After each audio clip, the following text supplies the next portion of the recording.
Ouah les gars. Oh, oh là. Oh la rafale de malade. Wow. Je sais là.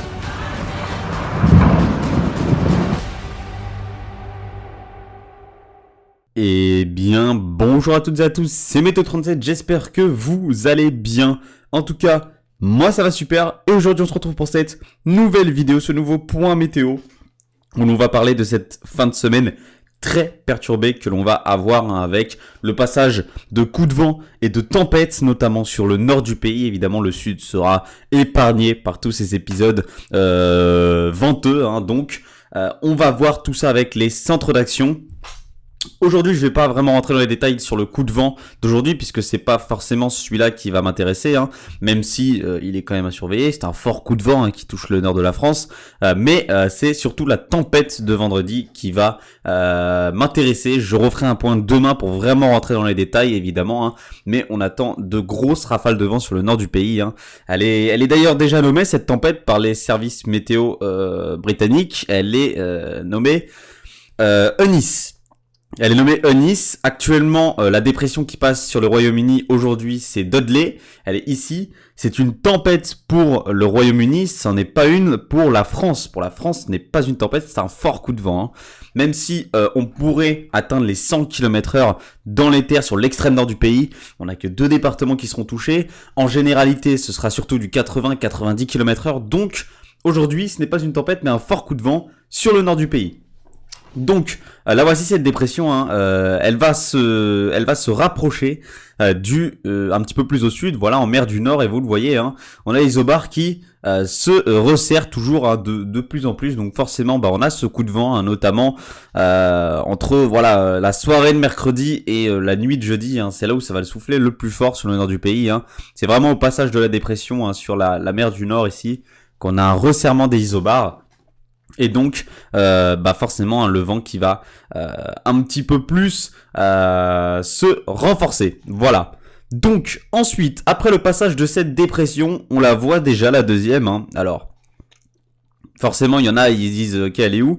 Elle est ici, hein, on la voit déjà qui se forme avec, encore une fois, hein, comme je vous le dis, à chaque fois, c'est ce genre d'ondée, au niveau de l'isobar, comme ça, hein, par rapport à l'isobar qui est au-dessus. Vous voyez qu'il est tout droit, alors que celui-là, il fait un genre de creux, comme ça, hein. Ça montre la formation d'une dépression juste ici, hein. Et on va la voir, regardez, elle se forme, hein, cette dépression, sur l'Atlantique, le proche Atlantique. Elle va se former très très vite, elle va se creuser très très vite, hein. C'est ce qu'on peut appeler dans le jargon, voilà, c'est ce qu'on peut appeler une bombe météorologique, hein. Elle va vraiment se creuser très très très vite et elle va venir frapper, hein, le Royaume-Uni, la France. On ne sera pas les seuls touchés, hein. C'est beaucoup de pays en Europe qui vont être touchés quand même. C'est le Royaume-Uni, l'Irlande, le Royaume-Uni quoi, la France, la Belgique, le Luxembourg, les Pays-Bas, l'Allemagne, la Pologne. Voilà tous les pays qui vont vraiment être touchés par cette tempête, et même voilà un petit peu plus loin encore, en Biélorussie, etc. Enfin, cette tempête va vraiment nous concerner beaucoup de pays en Europe, hein. Et vous la voyez, hein, elle se creuse très très vite, hein, sur l'Atlantique, et les isobars vont vraiment être très resserrés, hein, sur son passage sur le nord du pays, et donc de fortes rafales à attendre. On pourrait atteindre les 140 km/h localement sur les côtes, sur le nord du pays. À l'intérieur des terres, on pourrait être entre 120 et 140 km/h, hein. C'est pas rien, vraiment, hein. Les rafales vont être très fortes, notamment à l'intérieur des terres. C'est pour ça que cette tempête, on la craint un peu. À l'intérieur des terres, avoir du 140, ça peut faire beaucoup de dégâts, évidemment, hein. Des chutes d'arbres, si on laisse du mobilier dehors, etc. Enfin, ça peut vraiment faire beaucoup de dégâts, et bon, on en a déjà vécu, hein, des tempêtes comme ça. Donc voilà, on s'inquiète un peu, on essaie de prévenir les gens, etc. Parce que ça va être quand même une bonne tempête qui va toucher le nord du pays et le Royaume-Uni notamment, hein, et l'Allemagne, et la Belgique et les Pays-Bas. Voilà, c'est vraiment ces pays-là ici qui vont être touchés par cette tempête notamment. Donc, un petit peu plus bas, au niveau de l'Île-de-France, du Grand Est, on pourrait atteindre les 100 km/h, c'est pas encore sûr, ça, c'est pour ça que d'ailleurs je vais vous refaire un point demain, hein. Dans les détails, c'est pas encore vraiment fiable. Voilà, on sait pas encore trop. Est-ce qu'on pourrait atteindre les 100 km/h vers l'Île-de-France, vraiment à l'intérieur des terres, au niveau de la Normandie, du Grand Est, etc. On sait vraiment pas encore. C'est pour ça que je m'avance pas trop, hein, vraiment. Hein. Mais voilà, on pourrait quand même localement atteindre les 100 km/h, mais sinon la plupart du temps, excusez-moi, on serait entre 80 et 90 km/h en général, et plus bas, voilà, vers le centre Val-de-Loire, etc. On serait plutôt vers 70 km/h. Voilà, 80, mais pas plus. Voilà. Donc, dans les détails, j'y reviendrai demain. Aujourd'hui, vous avez vu que j'ai utilisé le modèle Icon, hein, c'est normal. C'est le modèle qui ne change pas depuis plusieurs jours, contrairement au modèle américain. Modèle Icon, c'est le modèle allemand, hein. Et voilà, il n'a pas changé depuis plusieurs jours. Il voit toujours cette dépression beaucoup plus au sud. Enfin, bon, beaucoup plus au sud, non, plus au sud, un peu plus au sud, voilà, que les modèles américains. Hein. Les modèles américains sont assez perdus. Ils mettent des modélisations bizarres depuis quelques jours. Ils sont vraiment pas en accord. Hein.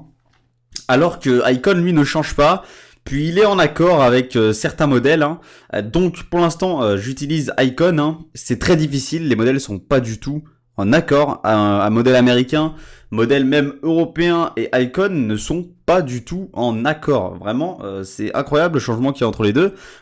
C'est très difficile de prévoir cette tempête hein, quand on voit, le désaccord entre les modèles. Voilà, je cherchais le mot, le désaccord total entre les modèles, c'est très difficile de faire des prévisions, mais Icon ne bouge pas depuis plusieurs jours. D'ailleurs, beaucoup l'ont remarqué, hein. J'ai vu Cyril l'avait remarqué, on l'a remarqué aussi dans la communauté météo, sur le Discord, etc. On a vu que Icon lui ne bougeait pas et voyait toujours les mêmes valeurs depuis pas mal de jours, donc pour l'instant on va utiliser Icon et on verra si dans les prochaines actualisations de demain, etc. enfin les modèles vont se mettre en accord. On espère qu'ils vont se mettre en accord. Mais en tout cas, ce soir, j'utilise Icon et je vous refais un point évidemment demain pour revenir dans les détails de cette tempête, hein, pour voir vraiment ce qu'il va se passer pour le nord de la France. Donc voilà, je vous remercie d'avoir suivi ce point météo. On se retrouve demain pour le nouveau point météo en détail sur cette tempête. C'était Météo 37. Bye tout le monde.